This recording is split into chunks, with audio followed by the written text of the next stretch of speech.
साथियों, स्वागत आप सभी का आपके अपने यूट्यूब चैनल बिग जोश में। साथियों, उम्मीद करता हूं कि आप सभी स्वस्थ होंगे।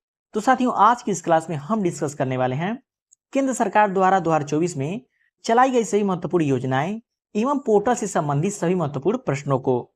तो आप किसी भी एग्जाम की तैयारी कर रहे हैं तो ये वीडियो आप सभी के लिए बहुत ही महत्वपूर्ण हो जाती है, क्योंकि इस टॉपिक से संबंधित सभी प्रश्न आप सभी के एग्जाम में जरूर देखने को मिलेंगे। तो वीडियो पसंद आए तो लाइक और शेयर जरूर कर दीजिएगा और चैनल पर नए हैं तो सब्सक्राइब जरूर कर लीजिएगा। तो आइए देखते हैं। जैसे हमारा पहला प्रश्न है, fast track immigration trusted traveller programme launch करने वाला देश का पहला एयरपोर्ट कौन सा है। देखिए, देश का पहला एयरपोर्ट बन गया है, इसलिए काफी इंपॉर्टेंट हो जाता है और आने वाले एग्जाम में 100% पूछा जा सकता है। तो fast track immigration trusted traveller programme जो है कि इंदिरा गांधी इंटरनेशनल एयरपोर्ट जो है कि लॉन्च करने वाला देश का पहला एयरपोर्ट बन जाता है। तो आइए इसके बारे में थोड़ा डिटेल में समझते हैं। केंद्रीय गृह मंत्री अमित शाह ने नई दिल्ली के इंदिरा गांधी इंटरनेशनल एयरपोर्ट पर fast track immigration trusted traveller programme को लॉन्च किया है। तो देखिए, आप सभी को यहाँ से 3 क्वेश्चन लर्न हो जाते हैं। कैसे? पहला तो ये, केंद्रीय गृह मंत्री कौन होते हैं? अमित शाह। और इंदिरा गांधी इंटरनेशनल एयरपोर्ट कहाँ पे जाता है? नई दिल्ली में। और देश का पहला इंटरनेशनल एयरपोर्ट है इंदिरा गांधी इंटरनेशनल एयरपोर्ट, जिस पर जो है कि केंद्रीय गृह मंत्री अमित शाह ने fast track immigration trusted traveller programme को लॉन्च किया है। तो इस तरह आपको 3 क्वेश्चन लर्न हो जाते हैं। इंदिरा गांधी इंटरनेशनल एयरपोर्ट कहां पर है? नई दिल्ली में। तो ऐसे भी आपसे क्वेश्चन पूछा जा सकता है, तो इन तीनों टर्म को याद रखिएगा। नेक्स्ट क्वेश्चन है, निर्वाचन आयोग ने लोकसभा चुनाव 2024 के दौरान गलत सूचना के प्रसार को रोकने के लिए कौन सा प्लेटफॉर्म लॉन्च किया है? देखिए, हर बार के चुनाव में जो है कि गलत सूचना बहुत ज्यादा फैलाया जाता है, तो इसलिए निर्वाचन आयोग ने लोकसभा चुनाव 2024 के दौरान जो है कि गलत सूचना के प्रसार को रोकने के लिए एक प्लेटफॉर्म लॉन्च किया। उस प्लेटफॉर्म का क्या नाम है? मिथवियस रियलिटी प्लेटफॉर्म। क्या नाम है? मिथवियस रियलिटी प्लेटफॉर्म। काफी ये इंपॉर्टेंट क्वेश्चन हो जाता है, क्योंकि चुनाव से संबंधित ये प्रश्न है। आइए इसके बारे में थोड़ा डिटेल में समझते हैं। इस प्लेटफॉर्म का उद्देश्य लोकसभा चुनाव 2024 के दौरान गलत सूचना के प्रसार को रोकने और चुनावी प्रक्रिया की सत्यनिष्ठा को बनाए रखना है। इस प्लेटफॉर्म का उद्देश्य क्या है? लोकसभा चुनाव 2024 के दौरान गलत सूचना के प्रसार को रोकना और चुनावी प्रक्रिया की सत्यनिष्ठा को बनाए रखना है। तो काफी इंपॉर्टेंट ये हो जाता है, याद रखिएगा। नेक्स्ट क्वेश्चन है, केंद्र सरकार ने पृथ्वी विज्ञान योजना, कौन सी योजना? पृथ्वी विज्ञान योजना के तहत कितनी राशि को मंजूरी दी है? काफी इंपॉर्टेंट हो जाता है। तो केंद्र सरकार ने पृथ्वी विज्ञान योजना के तहत जो है कि 4,797 करोड़ रुपए की राशि की मंजूरी दी है। आइए इसके बारे में थोड़ा डिटेल में समझते हैं। 5 जनवरी 2024 को केंद्र सरकार ने 4,797 करोड़ रुपए की पृथ्वी विज्ञान योजना को मंजूरी दी है। कितने हजार की? 4,797 करोड़ रुपए। तो ये अमाउंट आप याद रखिएगा, एग्जाम में यही अमाउंट पूछा जाता है। अब बात करते हैं पृथ्वी विज्ञान योजना के उद्देश्य के बारे में। पृथ्वी विज्ञान योजना का उद्देश्य क्या था? तो उद्देश्य था भू प्रणाली और परिवर्तन के महत्वपूर्ण संकेत रिकॉर्ड करने के लिए वातावरण, समुद्र, भूमंडल, हिममंडल और पृथ्वी के ठोस हिस्से का अध्ययन करना है। तो पृथ्वी के विज्ञान योजना का उद्देश्य ये सभी हो जाते हैं और ये क्वेश्चन इंपॉर्टेंट होता है, याद रखिएगा। नेक्स्ट क्वेश्चन है, पीएम विश्वकर्मा योजना लागू करने वाला देश का पहला केंद्र शासित प्रदेश कौन सा है? देखिए, काफी इंपॉर्टेंट होता है, क्योंकि देश का पहला केंद्र शासित प्रदेश है, वो भी पहला है और देश का केंद्र शासित प्रदेश है। तो कौन सा केंद्र शासित प्रदेश होता है? जम्मू एंड कश्मीर। कौन सा होता है? जम्मू एंड कश्मीर। तो आइए इसके बारे में थोड़ा डिटेल में समझते हैं। पीएम विश्वकर्मा योजना सूक्ष्म लघु और मध्यम उद्यम मंत्रालय द्वारा शुरू की गई एक केंद्रीय क्षेत्र योजना है। तो काफी इंपॉर्टेंट होता है, यहाँ पे इसको भी याद रखिएगा कि पीएम विश्वकर्मा योजना किसके द्वारा चलाई गई थी? तो किसके द्वारा? लघु और मध्यम उद्यम मंत्रालय द्वारा। किसके द्वारा? लघु और मध्यम उद्यम मंत्रालय द्वारा शुरू की गई एक केंद्रीय क्षेत्र योजना है। नेक्स्ट पॉइंट है, इस योजना की घोषणा 15 अगस्त 2023 को की गई थी। कब की गई थी? 15 अगस्त 2023 को की गई थी, जिसकी शुरुआत 17 सितंबर 2023 को की गई। तो एक महीने बाद जो है कि इसकी शुरुआत की गई थी। तो इन दोनों डेट को याद रखिएगा। एग्जाम में आपसे पूछा जा सकता है कि पीएम विश्वकर्मा योजना की घोषणा कब की गई थी, तो 15 अगस्त 2023 को, और इसकी शुरुआत कब की गई, तो 17 सितंबर 2023 को। नेक्स्ट पॉइंट है, प्रधानमंत्री विश्वकर्मा योजना के अंतर्गत 18 तरह के कारीगरों, शिल्पकारों को इस योजना के तहत लाभ के लिए चुना गया है। तो काफी इंपॉर्टेंट पॉइंट ये सभी हो जाते हैं, याद रखिएगा। नेक्स्ट क्वेश्चन है, कैबिनेट ने अपतटीय पवन ऊर्जा परियोजनाओं के लिए विएबिलिटी गैप फंडिंग योजना को मंजूरी दी है। इस परियोजना का नोडल मंत्रालय कौन सा है? तो देखिए यहाँ पूछा है कि इस परियोजना का नोडल मंत्रालय कौन सा है। तो ये भी काफी इंपॉर्टेंट होता है आने वाली एग्जाम की दृष्टि से। तो नवीन और नवीनीकरण ऊर्जा मंत्रालय कौन सा होता है? नवीन और नवीनीकरण ऊर्जा मंत्रालय। आइए इसके बारे में थोड़ा डिटेल में समझते हैं। इस योजना का उद्देश्य भारत में अपतटीय पवन ऊर्जा परियोजनाएं स्थापित करना है। काफी इंपॉर्टेंट होता है। नेक्स्ट पॉइंट है, इस योजना के तहत 1 गीगावाट, कितना? 1 गीगावाट की क्षमता के साथ गुजरात और तमिलनाडु में अपतटीय पवन ऊर्जा परियोजना स्थापित करने को मंजूरी दी गई है। इस योजना के तहत तमिलनाडु और गुजरात में अपतटीय पवन ऊर्जा परियोजना को स्थापित करने की मंजूरी दी गई है। काफी इंपॉर्टेंट होता है।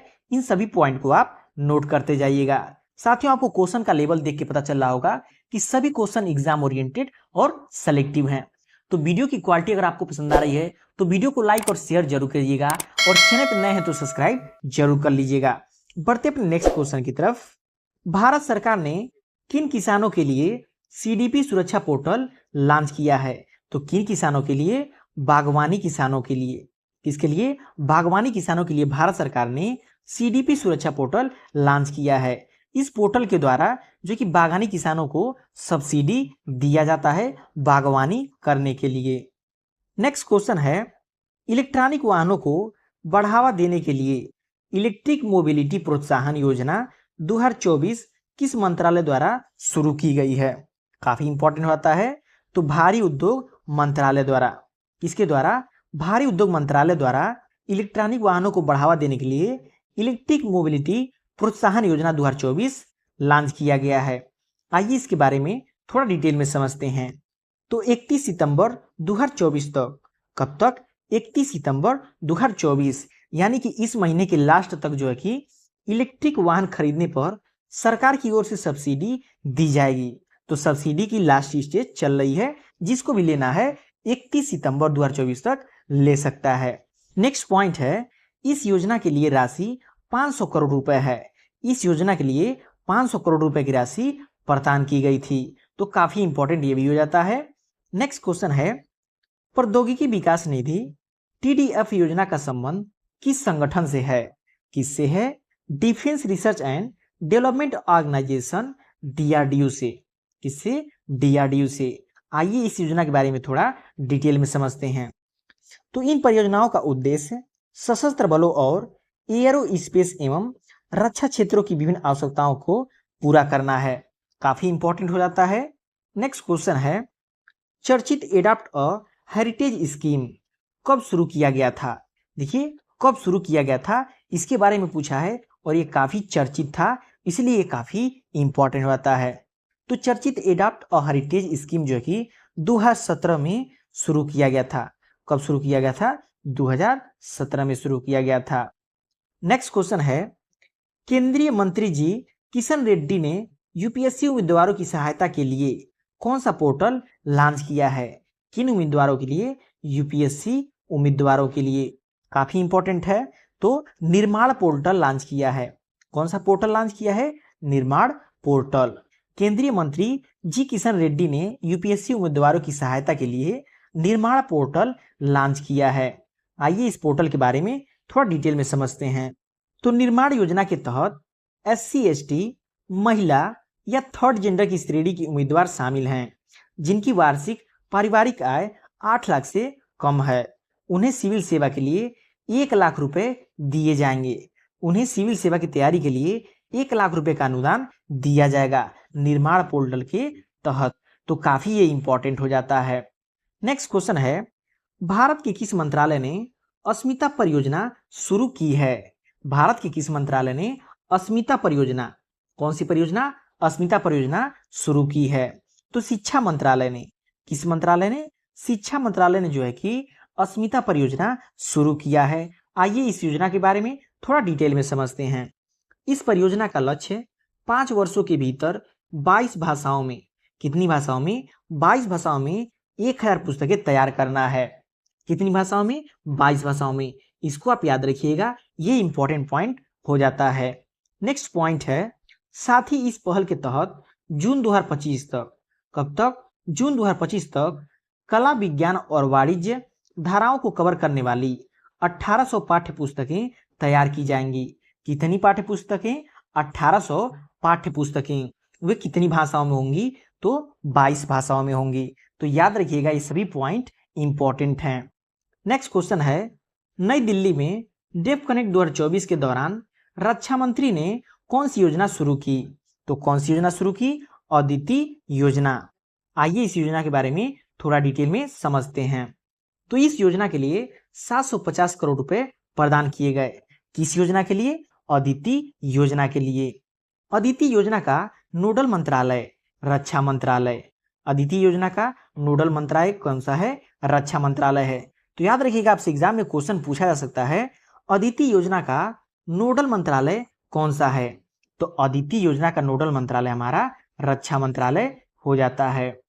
नेक्स्ट क्वेश्चन है, ई किसान उपज निधि योजना के तहत गोदामों में रखे किसानों के उत्पादों पर कितने प्रतिशत की ब्याज दर पर लोन दिया जाएगा? काफी इंपॉर्टेंट है। तो 7%। कितना? 7%। ई किसान उपज निधि योजना के तहत गोदाम में रखे किसानों के उत्पादों पर 7% की ब्याज पर लोन दिया जाएगा। नेक्स्ट क्वेश्चन है, हाल ही में मॉडल कौशल ऋण योजना को संशोधित कर शुरू किया गया है। संशोधित मॉडल कौशल ऋण योजना के तहत कितने लाख तक का लोन दिया जाएगा? कितने लाख तक का लोन दिया जाएगा? 7.5 लाख। कितना? 7.5 लाख। आइए इसके बारे में थोड़ा डिटेल में समझते हैं। तो संशोधित मॉडल कौशल ऋण योजना के तहत स्किल डेवलपमेंट के पाठ्यक्रमों के लिए 1.5 लाख के बजाय 7.5 लाख रुपए का लोन दिया जाएगा। यानी कि पहले कितना दिया जाता था? 1.5 लाख। अब कितना दिया जाएगा? 7.5 लाख रुपए का लोन दिया जाएगा। नेक्स्ट पॉइंट है, इस योजना के द्वारा हर साल देश में 25,000 युवाओं को शिक्षा और कौशल विकास के अवसर प्रदान किए जाएंगे। कितने हजार युवाओं को? 25,000 युवाओं को। तो ये तीनों पॉइंट याद रखिएगा, इंपॉर्टेंट पॉइंट हो जाते हैं। नेक्स्ट क्वेश्चन है, 15 अगस्त 2023 को प्रधानमंत्री ने लाल किले से कौन सी योजना की घोषणा की? तो 15 अगस्त 2023 को प्रधानमंत्री ने लाल किले से विश्वकर्मा कौशल सम्मान योजना की घोषणा की थी, जिसे जो है कि 17 सितंबर, कब? 17 सितंबर 2023 से शुरू किया गया था। घोषणा किया गया था 15 अगस्त 2023 को प्रधानमंत्री जी द्वारा लाल किले से, और शुरू कब किया गया? 17 सितंबर 2023 से। नेक्स्ट क्वेश्चन है, इनवॉइस प्रोत्साहन योजना मेरा बिल मेरा अधिकार कब शुरू किया गया था? तो देखिए, आप किसी भी दुकान पे जाते हैं तो वहां से आपको बिल लेना आपका अधिकार है। यदि आप दुकानदार से बिल ले लेते हैं तो उसको सरकार को टैक्स देना पड़ेगा। तो मेरा बिल मेरा अधिकार कब से शुरू किया गया? 1 सितंबर 2023 से। कब से? 1 सितंबर 2023 से शुरू कर दिया गया था। नेक्स्ट क्वेश्चन है, कैबिनेट द्वारा पीएम सूर्य घर मुफ्त बिजली योजना के लिए कितने करोड़ के पैकेज को मंजूरी दी गई है? तो कितने करोड़? 75,021 करोड़ रुपए के पैकेज को मंजूरी दी गई है। आइए पीएम सूर्य घर मुफ्त बिजली योजना के बारे में समझते हैं। तो इस योजना के तहत 1 करोड़ घरों की छतों पर सोलर पैनल लगाने के लिए वित्तीय सहायता मिलेगी। नेक्स्ट पॉइंट है, इस योजना के तहत 1 करोड़ परिवारों को 300 यूनिट मुफ्त बिजली प्रदान की जाएगी। कितने करोड़ घरों को? 1 करोड़ घरों को जो है कि 300 यूनिट मुफ्त बिजली प्रदान की जाएगी।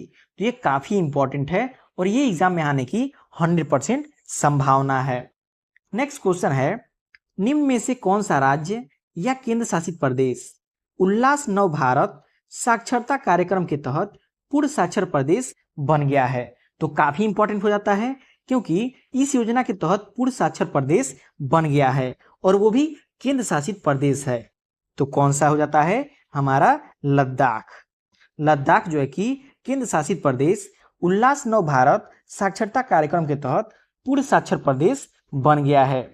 तो साथियों ये रहे केंद्र सरकार द्वारा 2024 में चलाई गई सभी महत्वपूर्ण योजनाएं एवं पोर्टल से संबंधित सभी महत्वपूर्ण प्रश्न। आप कोई भी एग्जाम देने जाएंगे तो इस टॉपिक से आपके एग्जाम में 2 से 3 प्रश्न कंफर्म मिलेगा ही मिलेगा। तो वीडियो आपको कैसा लगा कमेंट करके जरूर बताइएगा और चैनल पर नए हैं तो सब्सक्राइब जरूर कर लीजिएगा।